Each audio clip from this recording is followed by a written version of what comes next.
Hi everybody, it's Jill again. I apologize.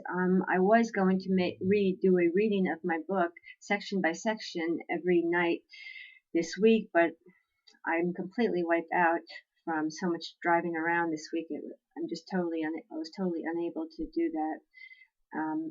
With my apologies, let me just get to the reading this evening. Let me pull it up. Okay, let's see here. Ironically, the new school was an institution I attended only to its placing great pride and emphasis on allowing students complete academic freedom of thought without dictating what is and what is not politically correct to discuss. Yet surprisingly, dismissal from the program, the master's program at the New School for Social Research in Manhattan, and the blow it was to my graduate work should not have been completely unexpected, since the semester immediately prior, the new school refused to allow me to conduct my graduate thesis work on the subject of whether NATO and Bill Clinton committed war crimes against the former Yugoslavia during the Kosovo War in 1999.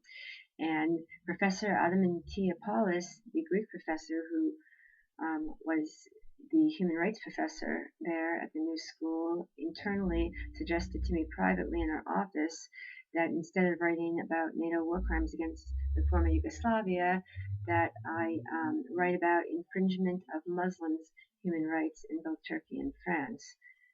You can find that paper on this website if you searched for France and German Turks and French Muslims.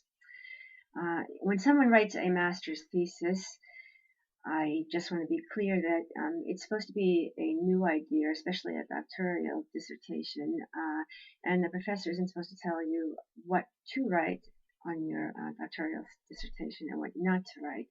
They can help guide you on your idea, and accept it or not, but they're really not supposed to tell you you can't write about NATO war crimes in Yugoslavia.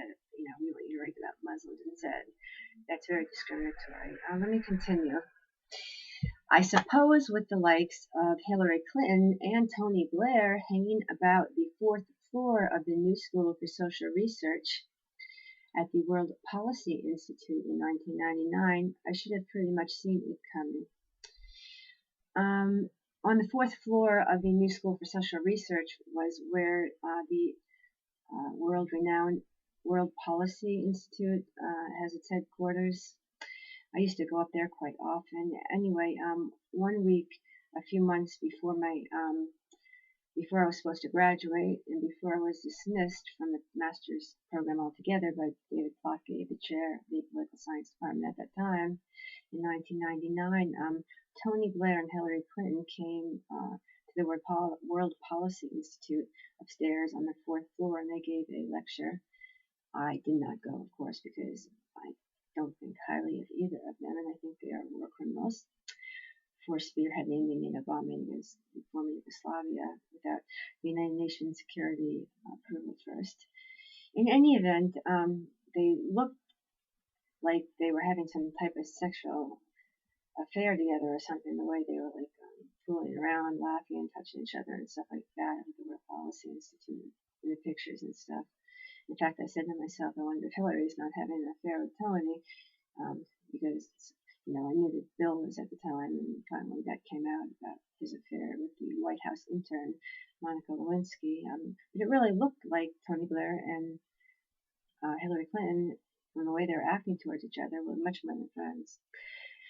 Anyway, I also did want to mention the Yeshiva Law Institute is directly next to the new school at 5th and 14th, and they are the institution that gave Bill Clinton, the former United States president, a medal or an honorary certificate or something like that for the NATO bombing of Serbia and Montenegro in 1999. So once that happened, I said to myself, gee, I'm in some trouble here. I probably will get thrown out, and it happens. So where am I here? Surprise, yeah, so I pretty much saw it coming. Because Tony and Hillary were hanging out at the World Policy Institute, and they also had an Albanian, there was an Albanian dissident that came and did a lecture at this school too. I don't know if I talk about it in my book, but I do talk about it in my blog. he came, and I'll never forget it because most of the students didn't even know much where Kosovo was, but I did, and I was up on the subject. I forget the name, but he said that he was imprisoned by Serbia for being an Albanian dissident, for wanting more human rights in Kosovo, and he was thrown in prison for like 20 years. I'm sure that someone can investigate and get that pamphlet and find out who he was. He did this lecture in 1999, and he's in the lecture. The first thing he said was, "Quote: I, such and such, come to you, the students of the New School for Social Research, to get new and innovative ideas on how to create an independent Kosovo."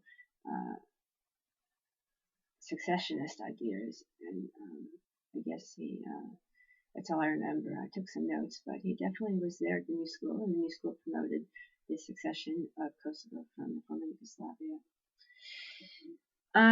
Then again, in 1999, I was still very naive. I was about 28, and I still believed in New School's core ideals of academic freedom and liberalism, especially since I was paying no less than $1,000 a credit a class. Each class was about $3,000 or $4,000.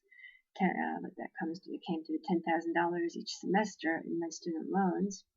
So I thought the school would at least let me to write a thesis on whether NATO legitimately bombed Yugoslavia, but no, I was told that I couldn't do that. My civil rights lawsuit against the college is another story in and of itself. There really isn't space for me to permit me to discuss it here, but I did call Hillary Clinton's campaign headquarters when she was running for Senate of New York State, and at Arnold's suggestion, and I asked her for help with my disability discrimination case against the New School, and I was totally ignored, and I was told that she was in bed with the teachers union, and the New School professors told Arnold Stark that, he shouldn't side with me because he was one of them. What was he doing? Telling the truth in my legal disposition to the U.S. Department of Education. He's supposed to, lie and be like they were. They told him privately, and he said that at the deposition to the U.S. Department of Education. But still, because everyone was in bed with Hillary Clinton and her teachers union, the New York's arm of civil rights, U.S. Department of Education, said my civil rights case against the New School was, quote, groundless, unquote. I have plenty of evidence, and some of those doctors' notes were posted on Picasa, and you could see that obviously they should have accommodated all disabilities that my doctor asked them to do, and they refused. They said they were a private institution, but they accepted Title IV monies, quite a bit of Title IV monies, over $100,000 of Title IV monies that I cannot pay back now, and you are going to have to pay back, taxpayers of America, because I've had a default.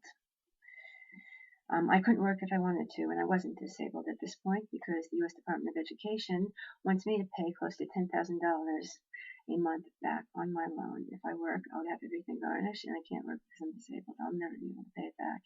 Yet, my interest rate at paying that back goes up at a rate of $25,000 a year. So like so many people today that are losing their homes, I didn't know what a flexible rate loan was when I took out this loan. Although students have exit and entrance loans before they take out loans, no one told us about what the rates. It was like the people that lost their houses. I'm paying back $25,000 a year in interest. If I had any idea that would have happened, there was no way I would have taken those loans out. I will continue tomorrow because I'm very, very tired, but it gets interesting, much more interesting from here. Tomorrow I'll speak about the Iranian ambassador. That was in my human rights class, about Bill Richardson, why I say he's an in-depth diplomat, the things he said about him, what the Iranian ambassador told me about Russia selling missiles and arms, regardless of what Bill Richardson had to say. So it gets interesting, so I hope you all tune in tomorrow. Ciao.